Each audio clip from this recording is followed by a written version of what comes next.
नमस्कार, मी अनिल जगताप। राज्य शासनानं लोहारा उमरगा तालुक्यातलं जाहीर केलेलं अतिवृष्टीचं 2024चं 45,000 शेतकऱ्याचं रखडवून ठेवलेलं अतिवृष्टीचं अनुदान तातडीनं द्यावं, अन्यथा 7 नोव्हेंबरला लोहारा तहसील कार्यालयासमोर धरणे आंदोलन करणार असल्याची माहिती देण्यासाठी आपल्यासमोर आलेलं आहे।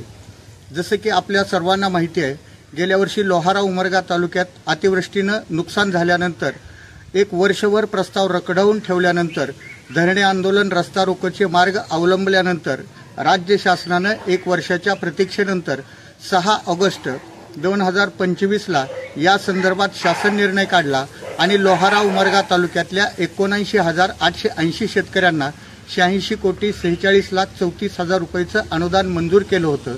त्यात उमरगा तालुक्यातल्या जवळपास 49,758 शेतकऱ्यांना 52,75,00,000 तर लोहारा तालुक्यातल्या 30,228 शेतकऱ्यांना जवळपास 33,70,00,000 रुपयाचं अनुदान मंजूर केलं होतं। शासन निर्णय निघून आता जवळपास 3 महिने झालेले आहेत। यातील उमरगा तालुक्यातील 49,000 पैकी केवळ 20,000 शेतकऱ्यांना अतिवृष्टीचं अनुदान वाटप झालेलं आहे आणि लोहारा तालुक्यातील जवळपास 30,000 शेतकऱ्यापैकी 16,000 शेतकऱ्यांना अतिवृष्टीचं अनुदान मंजूर करून वाटप झालेलं आहे। याचा अर्थ अद्यापही 44,000 शेतकऱ्याचं अतिवृष्टीचं अनुदान 2024चं वाटप होणं बाकी आहे। या संदर्भात प्रशासनाकडे राज्य शासनाकडे विनंती करून देखील ते वाटप होत नाही। तसेच राज्य शासन सांगतंय की गतिमान सरकार आहे, महाराष्ट्र आता थांबणार नाही, परंतु शासन निर्णय निघून 3-3 महिने जर शेतकऱ्यांना अनुदान वाटप होत नसेल तर हे कसलं गतिमान सरकार। त्याचबरोबर राज्य शासनानं 1 ऑक्टोबरपासून केवायसीचं पोर्टल बंद केलेलं आहे।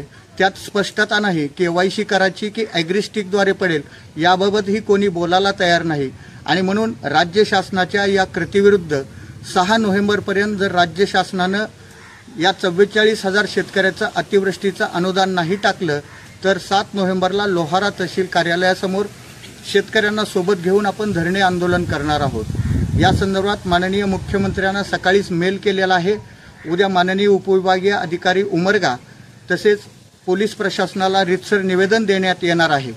सर्व शेतकरी बांधवांना देखील या निमित्तानं विनंती करू इच्छितो की हे तुमच्यासाठी मी आंदोलन करतोय। दरवेळेसारखं अनिलदादा करतील, 50-100 शेतकरी येतील, आंदोलन होईल, आपल्याला न्याय मिळेल ही अपेक्षा बाळगू नका।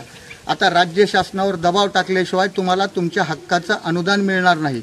एकीकडे 25चं अनुदान वाटपाची प्रक्रिया सुरू झाली आहे, मात्र माझ्या लोहारा उमरगा तालुक्यातल्या शेतकऱ्यांचं 24चं अतिवृष्टीचं अनुदान रखडवून ठेवलेलं आहे। त्यासाठी अनुदान न पडलेल्या शेतकऱ्यांनी तर यायचंच आहे, परंतु ज्या शेतकऱ्यांना अनुदान पडले त्यांनी देखील आपल्या बळीराजाला साथ देण्यासाठी 7 नोव्हेंबरला लोहारा तहसील कार्यालयासमोर 11 वाजता जमा व्हायचं आहे। हे धरणे आंदोलन यशस्वी करण्यासाठी आपण सर्व शेतकरी बांधवांनी सहभाग नोंदवावा ही विनंती देखील या माध्यमातून करत आहे। नमस्कार।